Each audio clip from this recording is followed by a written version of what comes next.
Names, please. Juliette Wassell. Jack Maguire. Charlotte Kerman. Right. In what ways does your media product use, develop or challenge forms and conventions of real media products? The intended genre of our film was a thriller. We showed this by using various conventions from typical thriller films. One way our film showed this was there was no evidence of real gore used. We ended our film leaving the audience thinking about what was going to happen next. However, this was challenged because although it can be classed as a thriller, we have used elements from the horror genre and followed conventions from Scream and Halloween, both horror films we have analysed in our research. For example, a woman at home alone with a child and she gets murdered.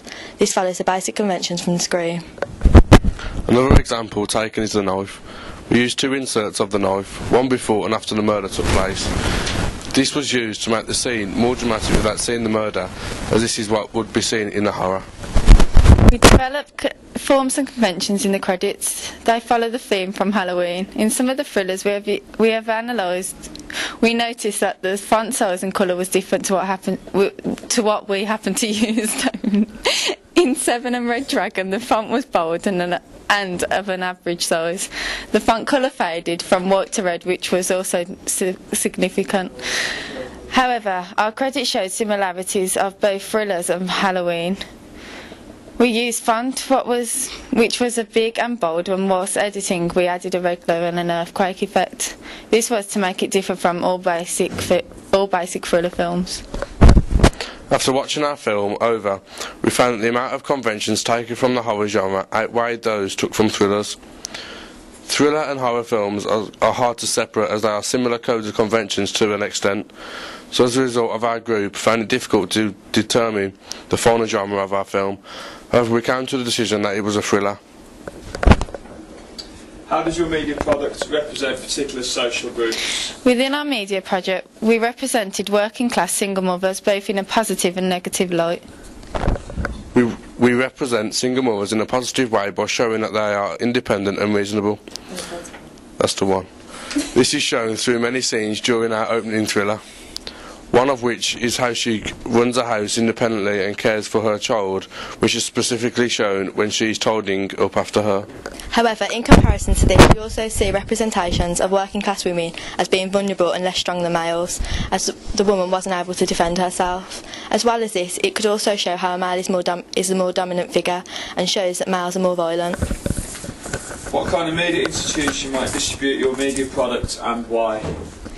We have chosen Lionsgate's production company to distribute our media product. Lionsgate not only are known for producing and TV programmes, but are known for producing well-known films. From the research we found about Lionsgate, they've distributed a fair amount of low-budgeted films, such as Open Water. Taking all the information into account, we found that Lionsgate is the perfect media institution for our film. This is because they have mainly been used for thriller and horror films. Film titles include Open Water, and a recent film being distributed through them is The Haunting in Connecticut. Our thriller is a smaller independent film, so instead of using the bigger institutions such as Warner Brothers and Universal, we chose to use Lionsgate Productions. Who would be the audience for your media product? From watching the opening of our film, we would rate it a 15. This is because of the basic aspects of the film, such as the killing. These are things which may disturb people of a younger age than 15. We've done some research on audience certificates using BBS. Looking back at the audience research, we found out that a film would normally contain strong language, violence and gory details, to be classed as a 15.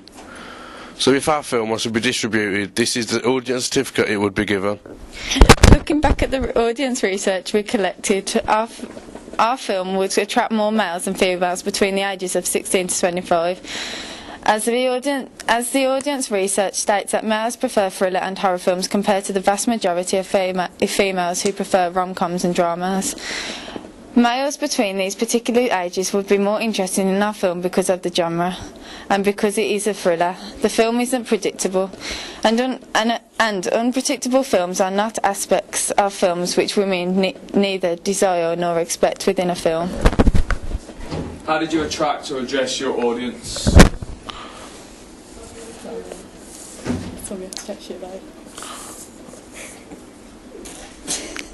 Could you repeat that question, please? How did you attract or address your audience? Let's move on. Yeah. What have you learned about technologies from the process of constructing this product? As a group, we have learnt a lot about media technology, such as filming Final Cut Pro, which was used for editing, and also about blogging our progress on Blogspot. I would say that we have learned most about Final Cut Pro. At the beginning, when we came to edit, we didn't know anything. However, now we know how to use the editing software and how to use the basic editing transitions. For example, effects in our film, we use mainly cross dissolves and also played around with effects. Some of others, which is fade in and fade outs. Before we could start editing, we had to produce a recording log and edit decision list. These were both things we hadn't done before.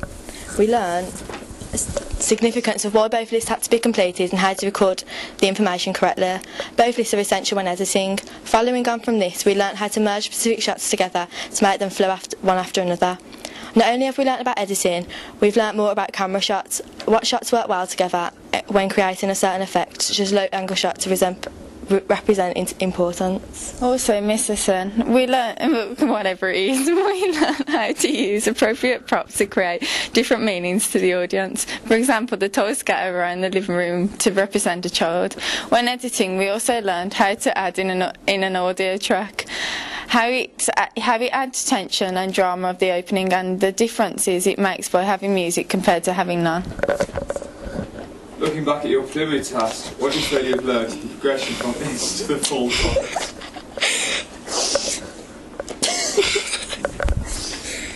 We learned how to merge shots together, making it understandable and professional. For example, for our preliminary task, we did not have a chance to edit or do anything to the film after we'd shot it. As learning how to use the edit suite, we managed to put merges, cross dissolves, and also make the shots come together smoothly. Also props, costume and location. These are all things which we had to improve on looking back at the preliminary task. We used props to represent a child instead of having a child in our film, and whereas in the preliminary task we didn't use any, we only used an umbrella, so we had to improve on that. We also had to think about location, where the perfect location would be for a thriller or horror film, and also costume for different characters.